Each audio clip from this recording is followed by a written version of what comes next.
నమస్తే, welcome to BRK. నేను మీ జాహ్నవి. మనతో ఉన్నారు శ్రీపాద శ్రీవల్లభ దత్తపీఠ వ్యవస్థాపకురాలు, దత్త ఉపాసకురాలు శ్రీమతి లతా బోట్ల గారు. నమస్తే అమ్మా. నమస్తే జాహ్నవి. అమ్మ, అయితే బోనాలు మొదలవుతున్నాయి కదా. సో బోనాలు అనగానే చక్కగా ఎంతో మంచి వైబ్స్ వస్తూ ఉంటాయి. అసలు బోనాలు ఎందుకు జరుపుకుంటాం? అది చేయడం వల్ల కలిగే ఫలితాలు ఏంటి? అసలు ఈ బోనాల్ ఫెస్టివల్ అనేది మన హైదరాబాద్ సికింద్రాబాద్లో 1813వ సంవత్సరంలో మొదలైంది, అబ్బా. 18th సెంచరీలో. అప్పుడు ఒక ప్లేగ్, భయంకరమైన ప్లేగ్ వ్యాధి మొత్తం సిటీని వ్యాపించేసింది. ఎంతోమంది వేల సంఖ్యలో ప్రాణాలు కోల్పోయారు ఈ ప్లేగ్ మహమ్మారి నుంచి. అప్పట్లో ఇలాంటి వ్యాక్సిన్స్, మెడిసిన్స్ ఉండేవి కాదు. అవును. దైవ బలము కాపాడేది, ఎక్కువ ప్రేయర్స్.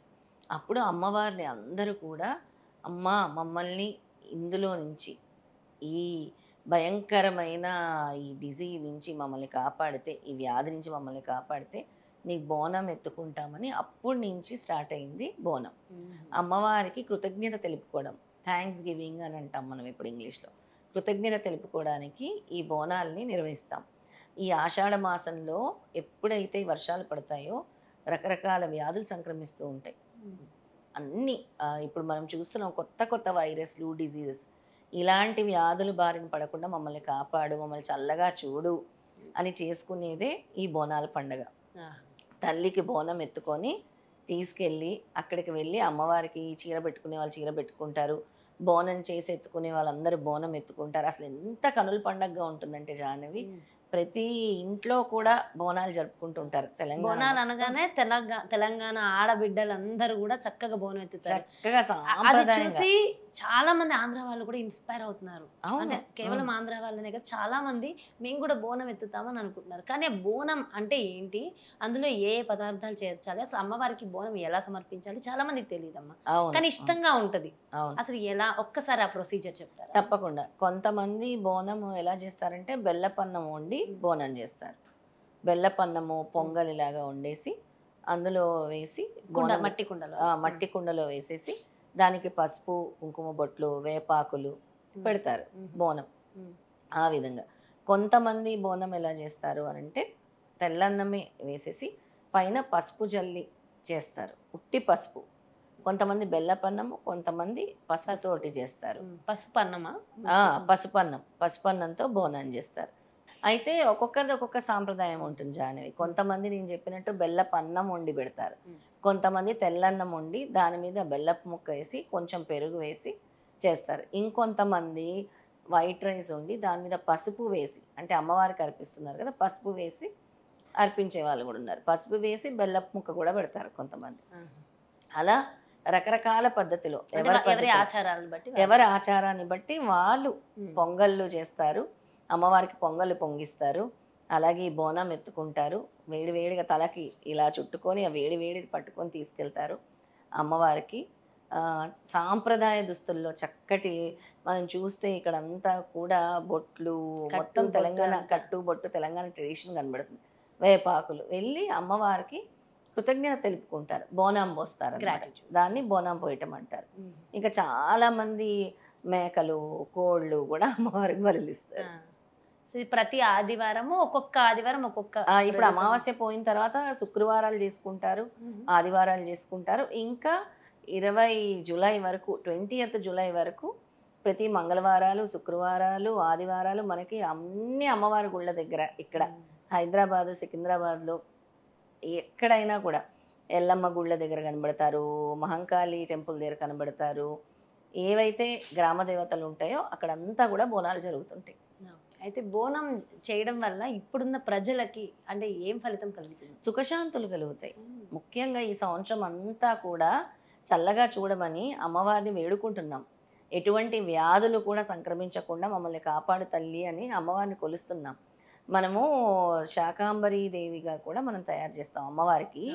ఆషాఢంలో కూరగాయలతో అలంకరిస్తాం, అన్ని రకాల కూరగాయలు వేసి చక్కగా ముస్తాబు చేస్తాం, ఆకుకూరలు పెడతాము. అలాగే వేపాకులను కూడా పెట్టి పూజిస్తాం అమ్మవారికి. ఎందుకంటే ఈ వ్యాధుల నుంచి మమ్మల్ని కాపాడు తల్లి, ఈ సంవత్సరం అంతా కూడా మమ్మల్ని కాపాడు తల్లి, మళ్ళీ బోనం వచ్చే వరకు కూడా నువ్వు కాపాడాలని. సికింద్రాబాద్ మహంకాళి టెంపుల్లో అక్కడ అమ్మవారు వచ్చి స్వయంగా ఈ సంవత్సరం ఎలా ఉండబోతుందో చెప్తుంది. అవునవును, గద్దె ఎక్కి చెప్తూ ఉంటారు. గద్దెక్కి అసలు ఈ సంవత్సరం ఎలా ఉంటుంది, పరిపాలన ఎలా ఉంటుంది, అసలు ఏం జరగబోతుంది, ఎలాంటి విపత్తులు రాబోతున్నాయి, చల్లగా ఉండాలంటే ఏం చేయాలి, అమ్మవారిని ఎలా సంతృష్టిపరచాలి, అమ్మవారు ఇంకేమైనా కోరుకుంటుందా, లేదా భగవంతుడి మీద ధ్యాస తగ్గిందా, ఏమైనా కావాలన్నా అమ్మవారు అడుగుతుంది నేరుగా. మీరు ఇది చేయలేదు నాకు ఇది చేయలేదని కూడా అడుగుతుంది అమ్మవారు.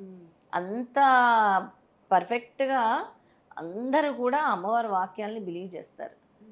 ఇప్పుడు రంగం చెప్తారంటారు, అలా అన్నమాట. అలా అమ్మవారు చెప్పింది సత్యవాక్కుల కింద తీసుకుంటారు. అలాగే చాలామంది రాజకీయ నాయకులు కూడా వెళ్ళి అక్కడ మొక్కులు చెల్లించుకొని అమ్మవారు చెప్పింది వింటారు, దాన్ని పాటించాలని చూస్తారనమాట. సో బోనం అనేది చాలా చాలా ఇప్పుడు ఈ సుఖశాంతుల కోసము, అందరినీ కాపాడటం కోసము, అలాగే ప్రకృతిలోని శక్తిని తీసుకోవటం కోసం కూడా. ఇదే సమయంలో మనకి అమ్మవారివి గుప్త నవరాత్రులు కూడా మొదలవుతాయి. అంటే అమ్మవారిని పూజించే రోజులు ఒక 10 రోజులు ఇందులో తీసుకుంటే ఆషాఢంలో అమ్మవారికి ప్రత్యేకంగా చేసుకుంటున్నాం మనం. అంటే ఈ నెలంతా కూడా ఆషాఢ మాసంలో ఈ ప్రకృతిలో ఒక శక్తి ఉంటుంది. ఆ శక్తిని మనం తీసుకోవటం, ఆ ఎనర్జీని మనం తీసుకోవటం, తీసుకొని మనం ఏం చేస్తాం, అమ్మవారికి కృతజ్ఞతలు తెలుపుకుంటున్నాం. అమ్మవారికి దీపం పెట్టుకుంటాం మనం. ముఖ్యంగా పసుపు కుంకాలు సమర్పిస్తాము, బోనం సమర్పిస్తాము.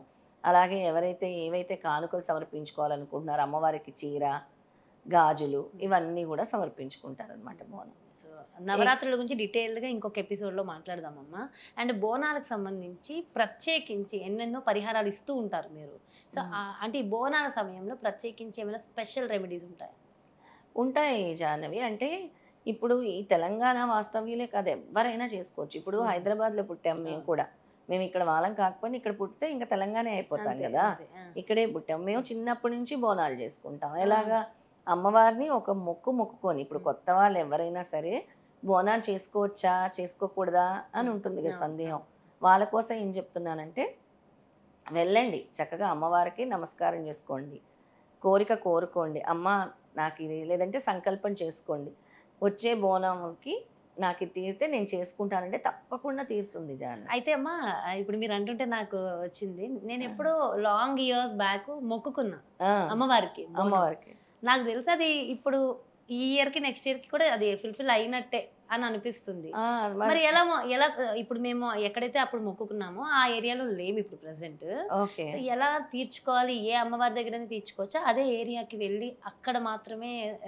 చాలా చక్కటి ప్రశ్న. ఇప్పుడు ఈ మాసం అంతా కూడా అమ్మవారు సాక్షాత్ ప్రధానంగా ఎవరు, దుర్గా అమ్మవారు పెద్దమ్మ తల్లి అనుకుంటాం మనం, మహంకాళి అమ్మవారు పెద్దమ్మ తల్లి.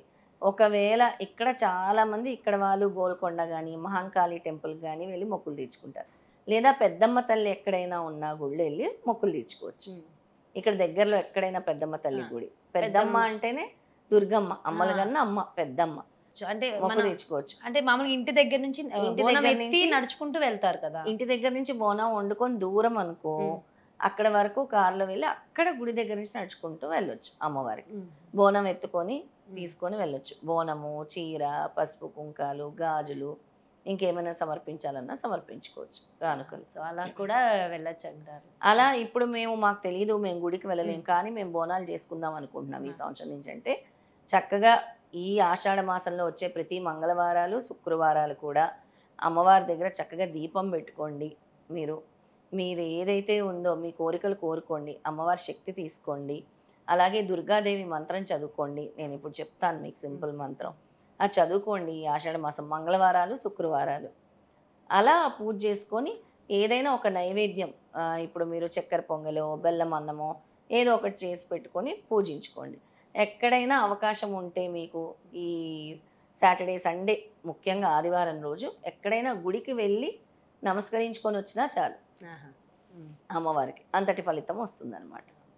లేదా మీరు నేను చెప్పినట్టు మీకు బోనాలు లేవు, చాలామంది ఆంధ్ర వాళ్ళు చేసుకోవాలనుకుంటున్నారు అన్నావు ఒక జాన్వి, అలా చేసుకోవాలనుకున్న వాళ్ళు చక్కగా అమ్మవారికి గ్రాటిట్యూడ్ తెలియపరచుకోండి. మమ్మల్ని కూడా కాపాడు తల్లి, మేము ఇక్కడ ఉన్నాం కాబట్టి మేము కూడా ఈ విధంగా నీ కోసం మేము దీపం వెలిగించుకుంటున్నాము. వాళ్ళు కూడా చక్కగా చిన్న బింది కానీ కుండ కానీ తీసుకొని అందులో నీళ్ళు వేసి, పసుపు వేసి, వేపాకులు పెట్టి కూడా పూజించుకోవచ్చు అమ్మవారికి చల్లగా. తర్వాత దాంతో ఇల్లంతా కూడా ప్రోక్షణ చేసుకోవచ్చు.